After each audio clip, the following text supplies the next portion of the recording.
No derradeiro discurso antes das eleições europeias, Ursula von der Leyen aponta à China por causa do mercado de carros elétricos. Coreia do Norte sempre apoiou e vai continuar a apoiar todas as decisões de Putin. A garantia foi dada pelo líder norte-coreano ao homólogo russo. Depois da Grécia, ainda pior na Líbia, a tempestade Daniel faz ruir 2 barragens e balanço ultrapassa já os 5.000 mortos. Sem a habitação acessível nas prioridades, mas com uma investigação aos subsídios da China que estão a falsear o mercado dos carros elétricos. A Presidente da Comissão Europeia proferiu esta quarta-feira o último discurso do Estado da União antes das eleições europeias de junho do próximo ano e apontou à concorrência que entende desleal da China na forma como está a vender a baixo custo a respectiva produção de veículos elétricos. Uma investigação anti-subsídios chineses vai ser aberta. Global markets are now flooded with cheaper Chinese electric cars. And their price is kept artificially low by huge state subsidies. This is distorting our market. And as we do not accept this distortion from the inside in our market, we do not accept this from the outside. De resto, von der Leyen enalteceu a obra feita. Ignorou a habitação acessível pedida por Portugal, preferindo dar prioridade ao ambiente, à energia, à geopolítica, nomeadamente no alargamento da União Europeia e ao perigo da agressão russa na Ucrânia. A Coreia do Norte sempre apoiou e vai continuar a apoiar todas as decisões do presidente Putin. A garantia foi dada pelo líder norte-coreano Kim Jong-un ao homólogo russo. No encontro no cosmódromo de Vostochny, Kim disse mesmo: a Rússia ergueu-se agora numa luta sagrada pela defesa da sua soberania e segurança. Os líderes reuniram-se no extremo oriente da Rússia, no meio de especulações sobre um acordo de armas que poderia impulsionar a invasão da Ucrânia por Moscovo. O local deste encontro, um cosmódromo, também levantou algumas dúvidas, uma vez que a Coreia do Norte quer avançar com o programa de satélites. Nos últimos meses, Pyongyang tem falhado repetidamente as tentativas de colocar em órbita o primeiro satélite espião militar. Entretanto, os Estados Unidos alertaram para a possibilidade de represálias a Pyongyang e vários analistas dizem que a China pode ficar descontente com Moscou por reforçar os laços com um país que considera estar debaixo da sua influência.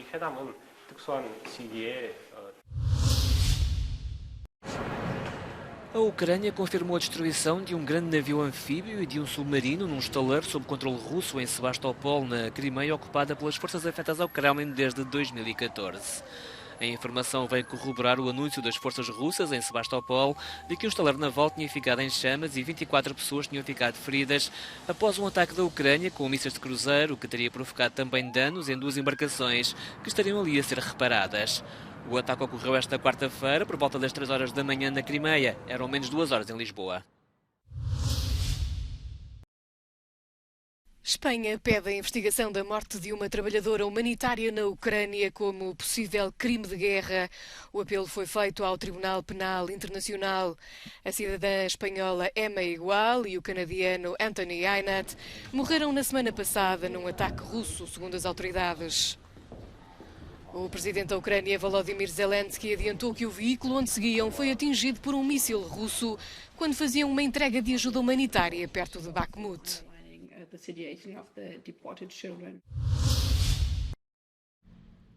A Polónia vai manter o embargo aos cereais ucranianos após 15 de setembro.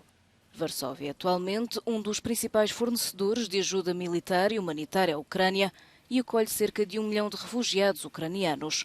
No entanto, o governo polaco anunciou esta terça-feira que vai prolongar unilateralmente a proibição das importações de cereais vindos do país vizinho, mesmo após a data fixada por Bruxelas para a abertura das fronteiras.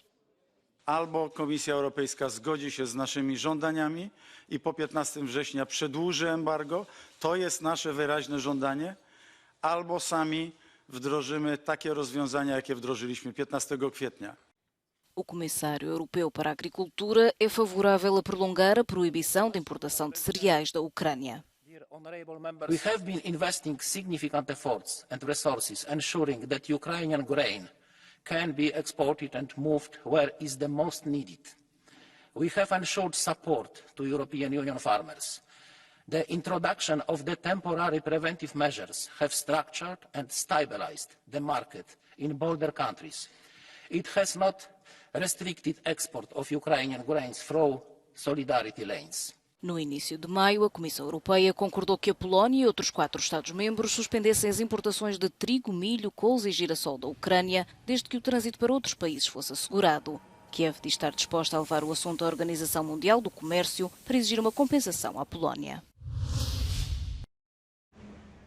São imagens devastadoras as que nos chegam da cidade de Derna, na Líbia. As fortes chuvas da tempestade Daniel provocaram a ruptura de 2 barragens e o balanço de vítimas ultrapassa já os 5.000 mortos, referiu um porta-voz do Ministério do Interior do leste da Líbia. As autoridades de Derna falam em pelo menos 2.300 mortos. A torrente de água arrasou bairros inteiros desta cidade costeira de quase 100.000 habitantes. As operações de busca estão em curso, mas o difícil acesso a algumas zonas está a dificultar os trabalhos. للاسف نص عربنا وممكن 90% من عربنا لا فقدت حوش خالتي بكامل حوش خالتي كامل حوش عمتي كامل حوش ولاد عمتي كامل ابادات جماعيه وصلنا حتى دفن جماعي ندفنوا جماعي يعني تقدر رمز في المستشفى بس الواحد اللي حذينا نحن في شيحه قريب 1000 شخص متوفين بين النساء اطفال الرجال شياب. A tragédia começou domingo à noite, quando a forte chuva da tempestade Daniel, que já havia devastado parte da Grécia, precipitou a derrocada de 2 barragens. Tudo somado à falta de manutenção dos edifícios, devido ao caos político e militar que se vive na Líbia há mais de 10 anos, a devastação atingiu um nível impressionante. Uma investigação ao sucedido foi aberta. Mais de 1.500 corpos foram já recolhidos e metade já tinham sido enterrados até terça-feira. Cerca de 10.000 pessoas estão ainda desaparecidas e pelo menos 40.000 tiveram de ser deslocadas. Desafiando as probabilidades, recusam perder a esperança de encontrar alguém debaixo dos escombros. As equipas de busca e salvamento de Espanha e do Qatar correm contra o relógio nas remotas montanhas do Atlas. O terremoto de 8 de setembro matou mais de 2.900 pessoas e feriu pelo menos outras 5.530. Os esforços para prestar cuidados de saúde decorrem em condições muito difíceis. A retirada de sobreviventes é feita por helicóptero, que é, em muitos casos, a única forma de chegar a esses locais. Além disso, as réplicas continuam a abalar Marrocos. Já foram registadas mais de 25 desde o terremoto de magnitude 6.8. Em Marrakech, o rei Mohamed VI fez uma visita ao centro hospitalar universitário da cidade. As autoridades marroquinas têm sido muito criticadas por aceitarem uma ajuda estrangeira limitada, mas o governo diz que não quer correr o risco de tornar a situação ainda mais caótica. Muitos edifícios da Medina histórica de Marrakech foram atingidos pelo sismo. Construídos com tijolos de barro antigos, eram demasiado frágeis para resistir ao abalo. Cerca de 85% das casas ficaram destruídas.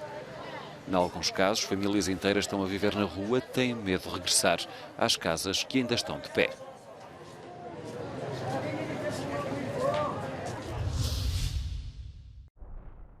O vulcão Kilauea, no Havaí, voltou ao ativo no domingo e, num primeiro momento, fez disparar os alarmes.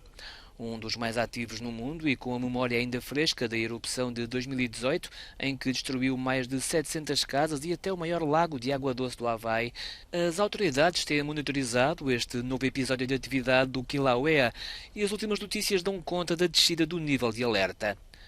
O vulcão está a ferver em Lumbrano e a libertação de cinzas não se mostra para já uma ameaça para a ilha. A Apple divulgou o novo modelo do iPhone 15. A empresa tecnológica norte-americana apresenta mudanças significativas no design do telemóvel, entre elas a divulgação de novas cores e a adoção da entrada USB-C, em alinhamento com as regras europeias. No ano passado, a União Europeia determinou a adoção de um carregador universal até ao final de 2024. A lei foi negociada ao longo de quase 10 anos para harmonizar a tecnologia de carregamento, reduzir o lixo eletrónico e simplificar a vida dos consumidores. O Supremo Tribunal de Israel começou a analisar nesta terça-feira as petições contra uma controversa reforma judicial que restringe os seus próprios poderes.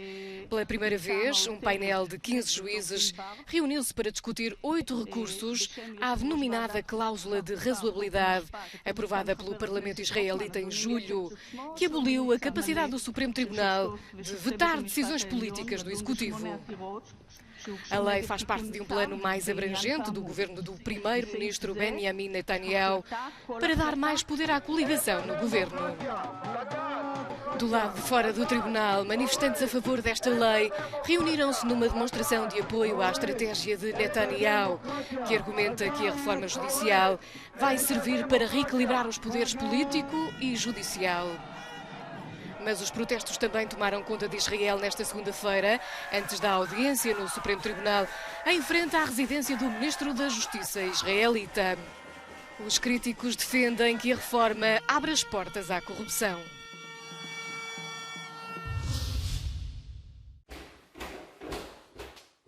Um detetive de arte neerlandês recuperou um quadro de Van Gogh que tinha sido roubado de um museu durante o confinamento. Arthur Brand é conhecido como o Indiana Jones do mundo da arte. Depois de uma longa investigação e em cooperação com a polícia dos Países Baixos, conseguiu recuperar a obra de arte. It took 1300 days, but here it is, and I will hand it over in a few moments to the museum director, and I think he will be happy. O quadro foi pintado no início da carreira de Van Gogh e foi roubado de um museu perto de Amsterdão em março de 2020, quando o museu estava encerrado. O assaltante foi detido um ano depois, mas até agora o paradeiro da obra, avaliada em 6 milhões de euros, era desconhecido.